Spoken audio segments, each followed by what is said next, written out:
Welcome back to the VDTV Breakfast Show. This is the Big Story segment. This is where we break down some of the key issues shaping our economy, our industry, and our nation. My name is Elizabeth Musa, and today we will be exploring the way forward for home seekers, citing inflation and high cost of building materials. We'll be looking at possible solutions and effects of this subject matter for aspiring homeowners. Now, the housing situation in Nigeria at the moment has reached a crisis point. Now, for many home seekers, especially low-income earners, this situation is as hopeless as it is frustrating.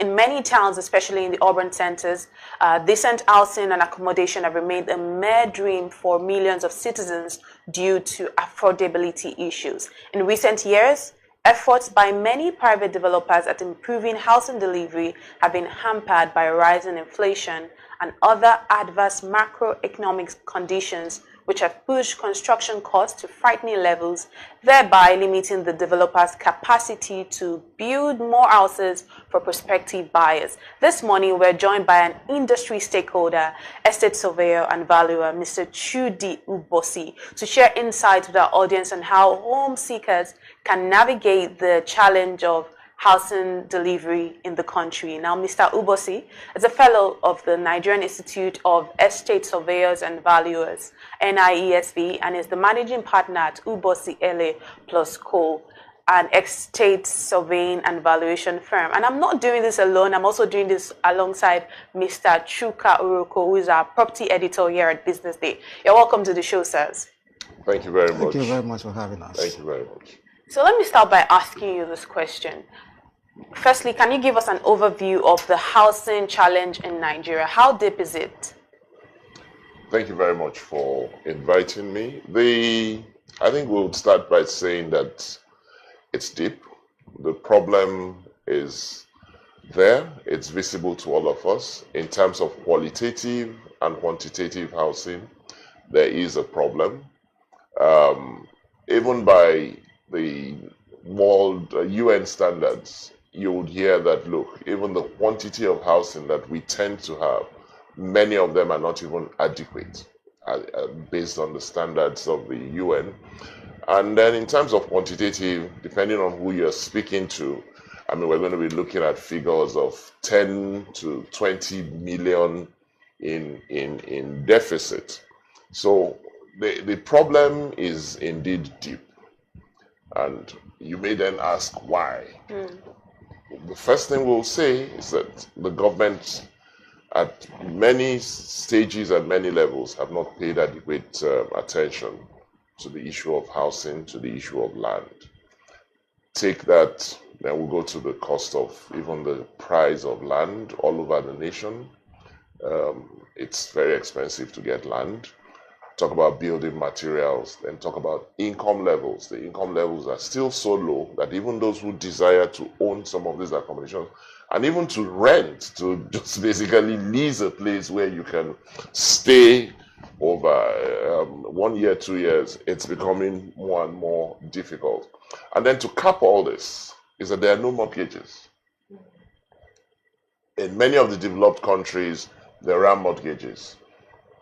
60 years, more than 60 years after our independence, we used to have mortgages in the early days, in the 70s, late 60s and early 70s, but no more. That has been, it's now out of the window. And what we have today, people will tell you, yes, the banks will tell you they're giving you mortgages, but indeed what they're giving you are commercial loans.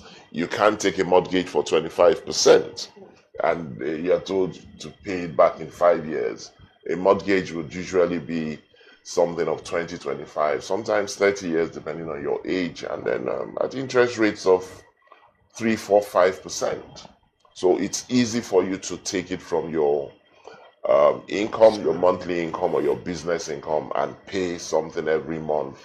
And you know that in 20 years, in 30 years, you will own the house. And even if you don't want to own it, you can still sell it somewhere down the road, take out your equity and get a bigger property. But that's the state of our housing industry as it is today. I know Mr. Chuka has probably loads of questions in the oven that he wants to ask you. So I'm just going to let Mr. Chuka do the next question. Well, we are welcome to the studio once again. And my question borders on just what you said as why. Why do we have the crisis? Yes. You have enumerated the number of reasons for that, but I would like to point out that Nigeria is just a population of 200 million people. Frequently, analysts cite population as part of our problems for having what we are having in the country today. But there are some countries in the world who have even more than that kind of population, yet they don't face the kind of challenges we do. Why are we so different? Okay.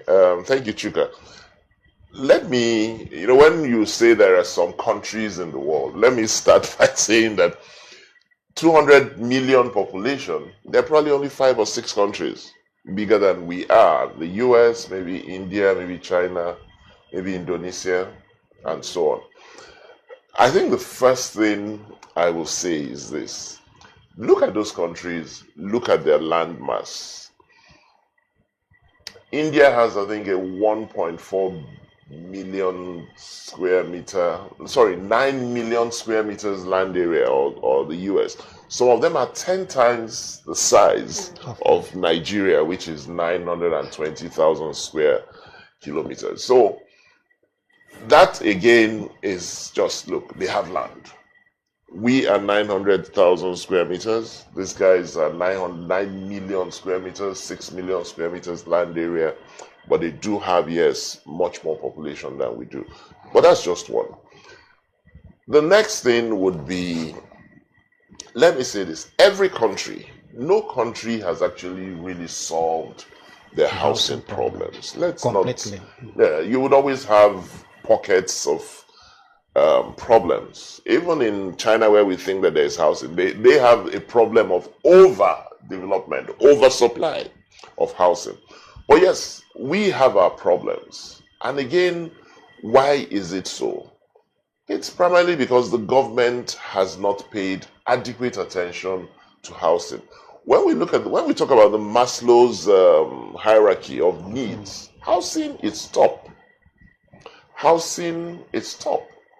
The government has not paid attention to housing. And then when not paying attention to housing means that they have not paid attention to land policies, they've not paid attention to what the laws governing land. We look at the land use decree, the land use act as it may be. That's a document that was made over 40 years ago. Things have changed. The dynamics are no longer the same. We should actually be changing those laws by now. We should be reviewing them in line with the realities of today's economy, the needs of the people, the housing needs of the people, and so on. And then one of the major problems we have in Nigeria is this issue of development of the urban centers. So we have Lagos. Everybody wants to come into Lagos. Where's the next place? Maybe Ibadan, maybe Shagamu. What's the infrastructure that links them? In the developed countries, you would stay in one city which is 100 kilometers from where you work, and you would take a train ride every morning. It's a 40-minute, 1-hour train ride. You can afford to stay out there. But here, we don't have that infrastructure. So everybody needs to stay in the center. That puts pressure on the available housing. I don't want to, for want of going on and on, it puts pressure on the available housing, it puts pressure on the land, it puts pressure on the rents. People are outbidding each other because they need to have a place to stay. And then the cost of providing this accommodation then makes it difficult for even people, the private sector or the public sector, to go on and keep developing at the speed at which the economy is growing, at which people need these properties. So speaking of the private and public sector, as you've mentioned, what are their different roles, or how should they be collaborating? Let me start with the public sector. The public sector is government. What is government's role? provide us an enabling environment to do business. Provide us an enabling environment to get on with our lives. We don't have to worry ourselves with what you guys are doing, but give us an economy that works. Give us a system that enables us. I get up in the morning, I want to go to Chuka's house, I want to come to business day. It's a smooth drive. I'm not worried about bad roads, I'm not worried about security, and so on. Give us the enabling environment. That is the role of the government. Now, when we talk about an enabling environment, it means give us an economy that works. An economy that works means that there'll be a lot more people that can afford these properties.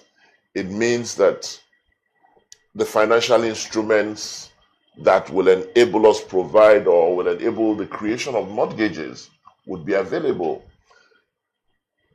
An economy that works, an enabling environment would mean that we have the infrastructure to be that even if I developed a property 50 kilometers out of town, it will still be accessible. I don't need to be in the city. So these are the roles of the public sector. The Federal Mortgage Bank, the Nigeria Mortgage Refinancing Company, make it easy for these mortgages to be obtained. Let me say something about one reason, maybe one of the things about not the unavailability of mortgages. Today, the bankers will tell you that 95%, between 90 and 95% of the deposit is call money. Call money means that if I write a check today and walk into my bank, they have an obligation to give me my money. You can't use call money to give me a 30-year mortgage. Because somewhere along there, there's a mismatch. So the government needs to ensure that even the financial instruments and the financial sector are deep enough to enable people put money for long term. And it is that pool of long term that will enable people, the banks, be able to give out mortgages. And then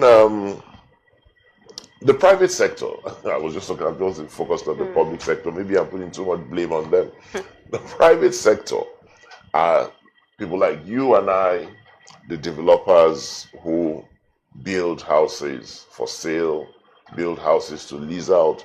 The average man who takes up a plot of land and builds 6 flats, 8 flats, 2 wings of duplex, and so on. What are their roles? Again, just to make sure that then people, if there's that, if an enabling environment is there, then you'll find that the private sector would invest more in real estate.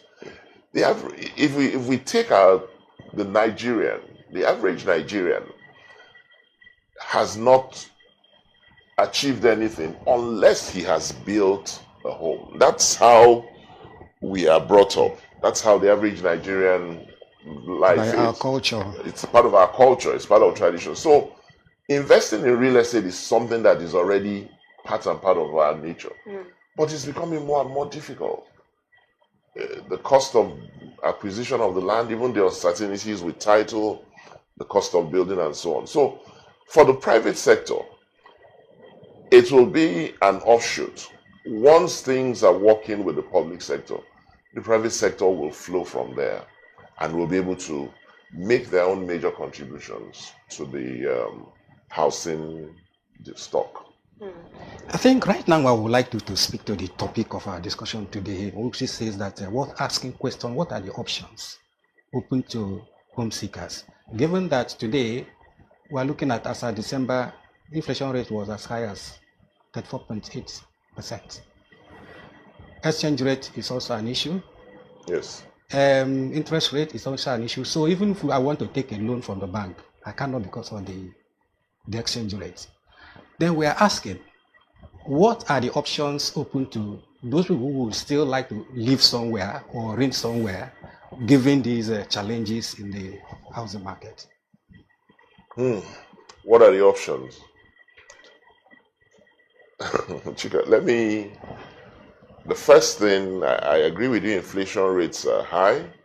And just yesterday or 2 days ago, we were looking at a survey that actually indicates that people are moving. There's again a shift. And what is a shift? Rents have risen so high. Rents are rising. They're still rising, and I'm sure we're going to be in this cycle until maybe even for the whole year or way into the second quarter or third quarter. So the man who could afford a property in Ikoyi today can no longer afford it. He has to move somewhere else. He's got to move to Lekki, where the rent he used to pay in Ikoyi is now what is obtainable in what is obtainable in Lekki. The man who used to live in the Lekki is being driven out because the Ikoyi man is coming and is outbidding him. So he's being driven out and he's being pushed to, is it Osakwa and Aja? And the man in Aja is being pushed to Songo Tedo. Yeah. And the man in Songo Tedo is being pushed to Ekpe. Maybe the man in Ekpe will be pushed to Ijebode at the end of the day. And we all have to, and it plays out even in Ikeja. The man in GRA is being pushed to Ogba. Ogba is being pushed to Agege. And eventually maybe the Agege man will be pushed to Ota or Ifo. So what are the options?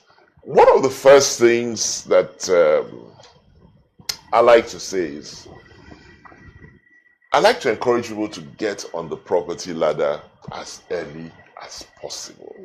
And this might sound political and it might sound as if, but get on the property ladder as quickly as possible. Once you're 25, in fact, once you start earning an income, begin to think, how do I get on the property ladder? Your income at that point, and please just let me say this, your income might not be able to get you a plot of land. Team up with 4, 5, 6 people. Invest in a plot. It doesn't matter where it is. Hold it for 2, 3, 4 years. Sell. Make your profit. Do it again. By the time you are, maybe in 10 years, you'll find that your initial investment of 50,000 could easily be 2, 3 million. That's how, that's one of the ways by which, that's how real estate appreciates in Nigeria. Your initial investment of 50,000, 100,000, in 10 years, if you turn over, if you're consistent and you're faithful and you're focused, you keep turning over, you could easily have a 5 million naira bank account from those real estate investments. What are the options? People will now need to move because land is getting expensive. For a lot of people, they may not be able to buy outright. The average, I saw prices they're not things I would like to see. I saw prices a couple of days ago, and quite honestly, I was asking my partner, I said, are these prices real in these locations? I was asking my staff, are these prices real? Or are these landlords just on a trip? They said, sir, these are the prices. So you are now wondering, what are people going to do? Which is the question I'm coming back to answer it again. There has to be a bit of collaborative effort, even amongst people, amongst stakeholders. If you have friends, 2 of you can team up to buy a plot of land, as small as it is, and share it. For those who cannot buy outright, if you have access to land, the easy way which we do in Nigeria is build gradually. So you have a 4 or 5 year development plan, and every couple of months you put in some money, you roof it, you put in the windows, you put in the doors, and so on. The house is made. Well, after a couple of years, yes, you would have your house, and you can have peace and not pay landlord anymore. You can still, depending on where you work. I know if you work in some of the top tier industries, the oil industry, the communication, some of the banks, they still give you good mortgage facilities at some reasonable rates. Easily today, the mortgage rates are about 25, 28%. You can possibly survive on that. But when you work with some of the top tier companies, your mortgages come at a highly reduced interest rate. Based on all that, you might be lucky, you might have a father who bequeaths you a couple of millions. And what about the people that don't have a father that bequeaths them a couple of millions? Or don't even have land to bequeath to you. But you spoke about the mortgage system, and I'm curious to know about the limitations to our mortgage system, because many countries of the world, especially in advanced countries, buying houses with cash is, buying houses with cash is almost non-existent. But in Nigeria, people have to pay to cash to buy homes, and obviously this shows that we have some limitations in our mortgage system. So how can this be addressed? Okay. I like the data we have shows that only about 10% of Nigerians can afford Mortgageable. can afford a home, can afford to buy a home. Only about 10% of us. Now we're 200 million people, so about 20 million people could do that. I would even think that figure is lower. But what are the challenges with the mortgage system? One, we don't have long-term capital. The absence of long-term capital is a big problem. And I just talked about 90-95% of the money in the banks being call money. But if you say 90% is call money, the rest of it, maybe 5%, is 180-day to 360-day money. So the rest of it, which is long-term, is actually less than 2-3%. And unless you have that long-term capital, it's difficult to match short-term money with long-term mortgages. You would be struggling. And that's why sometimes when you take a loan, and when we take a loan from the bank, they will tell you something about they have to roll over. I'm sure you'll be familiar with that term. Yes, they have to roll over every 180 days. It's because they have to virtually change the source of financing, depending on what. The rollover could mean a slightly higher interest, or maybe a lower interest, as the case may be. But more often, it would be just 1 or 2 units plus minus. So that issue of long-term capital is the problem. Then again, we're talking about just the economic environment. If truly today we have mortgages, how many Nigerians can afford this mortgage? The income levels are still too low. We've talked about 70,000 naira minimum wage. How many people can afford a mortgage? Again, look at the statistic. There's a figure that says that less than 2% or 1% of Nigerians have over 500,000 in the bank. There's a data. There's a banker's data that says that less than 1% or 2% of Nigerians have over 500,000 naira in their bank account. So you're wondering where the remaining 95%? No, yes, 95%, 180 million of us. What are our bank balances? So you're wondering where the remaining people are, and what indeed these people have in their balances. It's a reflection of the income. The incomes are so low that even if we had mortgages today, people can't afford them. And that still comes back to the fact that it's economic, and the only way that we can begin to grow our mortgage industry is by government intervention. The government must play a role, even if it's just to hold the hands of the finance industry and work with them for a couple of years, and once they're stable and they're solid on ground, then they can let go. But the government must come in with policies, even if it means to subsidize these mortgages to a certain extent, knowing that at the end of the day, housing, as much as we see it as investment and so on, can actually be a social factor in creating an enabling environment and a peaceful environment. If people have a Of course, home, yes. they are unlikely to create problems. If people have a home, you can track them. Because part of the problem with the Nigerian environment is that beyond here, you don't know who I am. But if I have a home and I have records, you can track Can be me. traced to. You can trace me anywhere. So you'll be amazed at how much it is that having a home and having your own property or having a properly registered address can contribute even to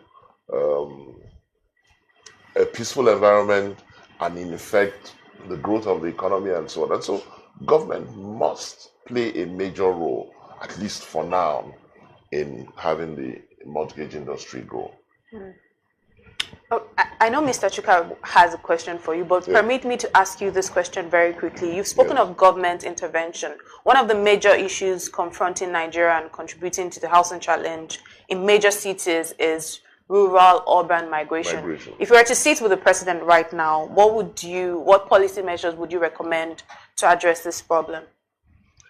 I think the first thing is there must be some policy regarding rural-urban migration. We need to go back to developing the rural areas. You know, I talked about the urban areas. Everything is here. Why are people moving from the rural areas to the urban areas? It's because there's a semblance of development. You have power, you have electricity, you have infrastructure, you have employment opportunities, you have schools for your children. You just basically have a different life. We need to begin to address the shortcomings of the rural areas. And I just mentioned them. I'm sorry, I'm going to say this. We sit here, we sometimes read about attacks in some village, some people have been attacked, 10 people are killed, 20. I mean, why does that happen? Because the places are so far out, they don't even have regular security and so on. So there has to be a policy to address those things. And then the government must also do things to encourage people to stay in the rural areas, encourage people to set up industries in the rural areas. We need the industries because a lot of even the raw materials that those industries will use are obtained from those neighborhoods. So if I sat with the president today, quite honestly, it would be like, look, every year, take 200 locations and let us go all out and develop them. Let's go all out and put in the necessary things that would keep people there. And the average person in the village, if he stays there, he lives in his own house, he eats free food. He's not challenged by a lot of the things we have here, the traffic and so on. He spends less than we do. Once we can provide some of these basic amenities, many of them would remain back there. And then this rural-urban migration will probably be better controlled. Before I ask my next question, let me still ask you a question on this urbanization issue. Taking Lagos State, for instance, an average Lagos State government official will tell you that up to 600 people enter the city on daily basis. Yeah. And I know that in other economies, urbanization is also a factor that can help grow an economy. If you were to advise the government of this state, for instance, what would you tell a Sanwo-Olu about how to, harness the opportunities in the number that we have here to grow the economy of the state, and at the same time solve the problem of destitution and the rest of them, all the challenges that go with too many people not having houses in a city like Lagos? Okay, what I would say is, I think your figure, you might be understated. I think the figure from the Lagos State is probably about 2,000 people. There's a net entry of about 2,000 people every day into Lagos. Believe me, the first thing that we all know is that the development cannot cope with the influx of people. The rate of development cannot cope with the influx of people. Lagos is the smallest state, by the way. By landmass. By landmass. We still have Badagry, we still have Ekpe at one end, with Korodu at the other at one end. But Lagos remains the smallest state by landmass. The influx of people at a net entry of about 2,000 a day is more than any state in the country receives. The problems we face today are simply because of that entry. That mass entry comes in with pressure on the services, pressure on the roads, pressure on infrastructure generally. Infrastructure, the security issues. You don't know, you come out in the morning, you drive on some roads, you see 100 people sleeping on the roads, and you know that they have no home. These guys cannot be identified. I'm not sure whether the problem is, I always tell Lagos State, and I say this, that Lagos State is a victim of its own success. Lagos State is a victim of its own success. And I'll say something, if every other state governor was as effective as what these guys are doing here, then we wouldn't have this much influx of people. Now, how will Sanwo-Olu cope with a lot of these people? We need to, first of all, identify who and who are coming into the state, if it were possible. But it's very difficult. A lot of, they're trying. Again, let me not say that they're not trying. They're trying. They have the Lagos State registration, resident registration thing that they do. They're trying. A lot of these guys can be harnessed into agriculture, whether we like it or not. A lot of them can be harnessed into things like agriculture. A lot of them can be harnessed into social services. But it's difficult to have this mass of people coming in who are contributing very little. They don't pay tax. They don't, they're I don't know. I'm being very cautious about the kind of words to use. They don't pay tax. They're a burden on the system. Constitute a nuisance. They constitute a nuisance. You need to drive into Apapa in the days when the trailers were on the bridge. You need to walk that bridge, and the stench of urine and feces and so on. And you would wonder, this is Lagos. This is the center of excellence. But it's not. This is not the government. This is not the government. At this level, many of these guys can't control what's going on. So a lot of it is really about trying to make sure that they can come to terms with who are in the state. What are their competencies? How can we use them? I still believe that 80% of the people who are come should just be pushed into agriculture. You know, if we can push them into agriculture, food prices will come down. They themselves would have something to do. They're earning a living. They're probably being accommodated in the farms. They have food to eat. They're making more money than they would have been making from the states in which they have come in here. But yes, they come in, and you will see many of them on the streets also begging and so on. But quite honestly, it's a very tough one for the government, and I'm not sure that even the government has a solution. And the question you've asked me is a little, I think, I can prefer. Yes. Let me still take you to the federal government. You see, frequently we say that government has no business in housing. That rather, just we haven't said it here, that they should just provide the enabling environment and leave the private sector to do their thing.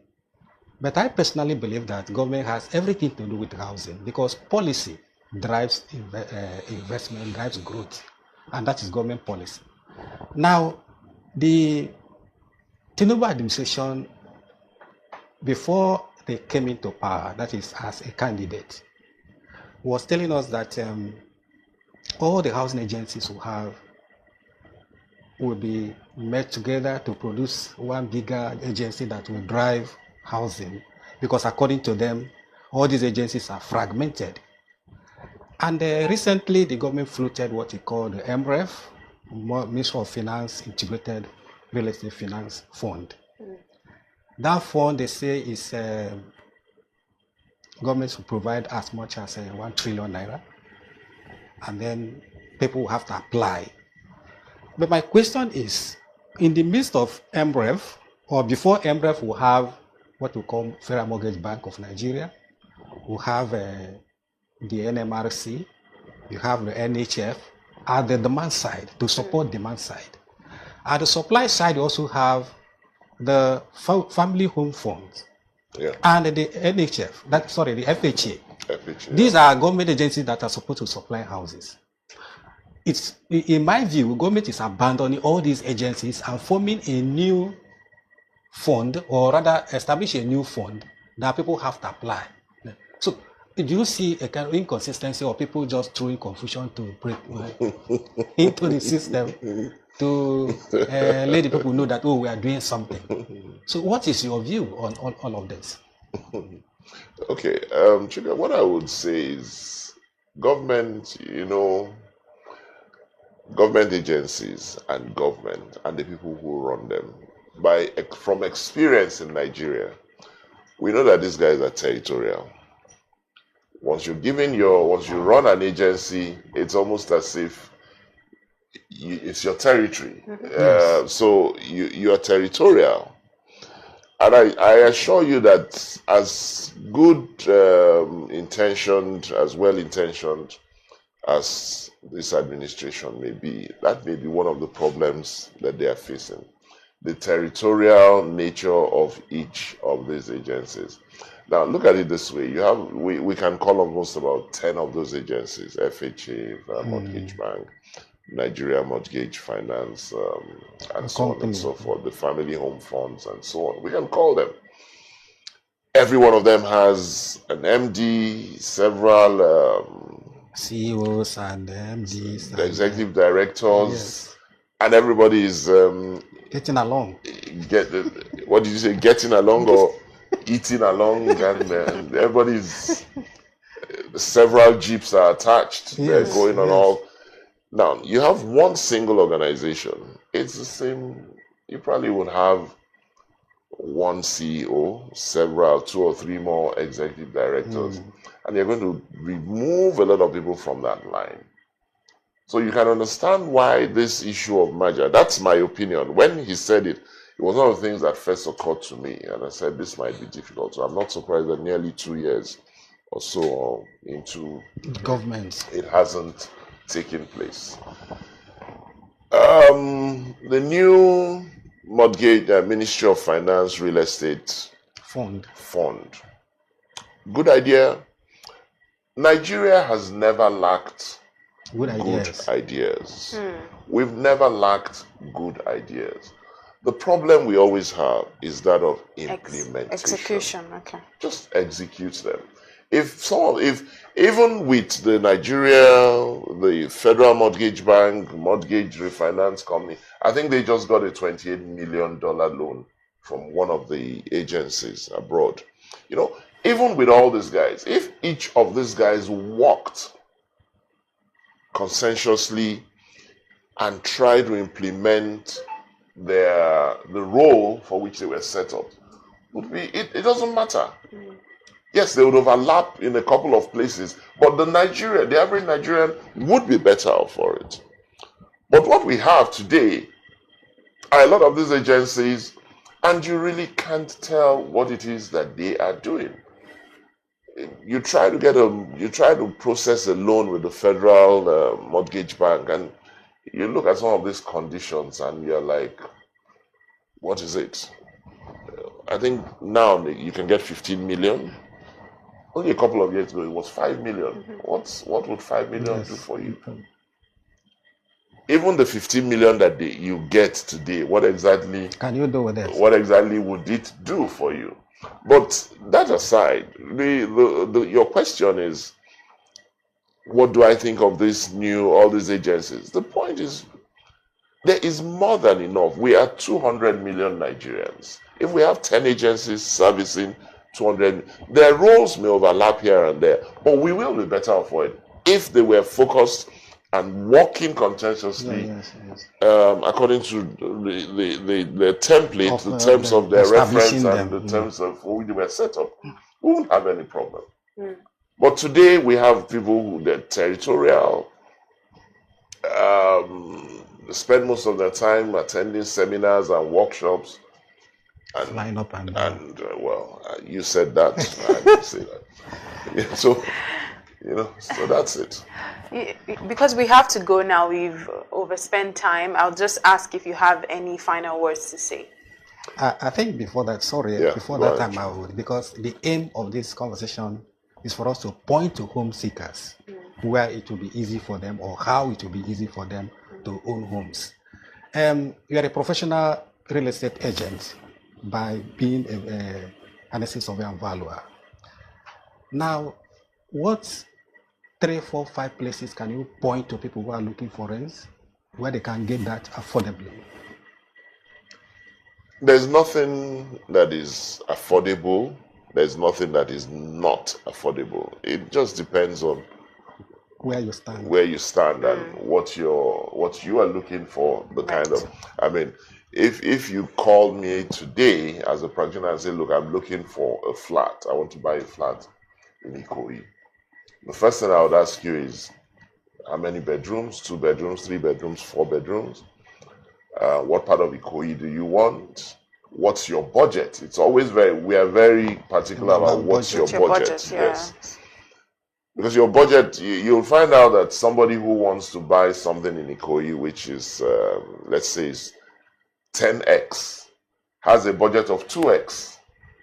And then when you tell him that, no, your budget, with your budget, you should be looking at Magodo or Ogudu. And he says, no, I want Ikoyi. So the first thing would be, what is your definition of affordable? What's your definition of not affordable? So it would depend on what people are looking for. If you want, I don't even know where to start, but if it depends on what and much, a lot of times, quite honestly, depends on what your budget is. Your budget determines where you go, where you get, and what you can get, and where you can go. So that's how I would put it. Yeah, that's about it. I just need to know your final words before we wrap up on the conversation.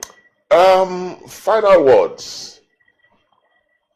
I think I had said something earlier, which is get on the property ladder, no matter how difficult it is.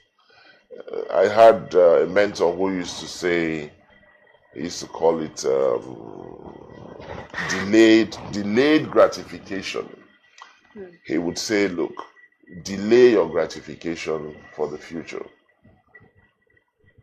Get 2, 3, 4 friends together, invest in a plot of land. If it's 1 million, it's 2 million, if it's 5 million, just get on the property ladder.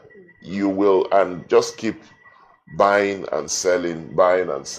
At a point in time, you'll be amazed at how much you have. And that enables you, even if you start at a young age, in the future, you'll be shocked at what your bank balance is. But I always encourage people to get on the property ladder. There can't be anything, or there is nothing better than owning a piece of real estate.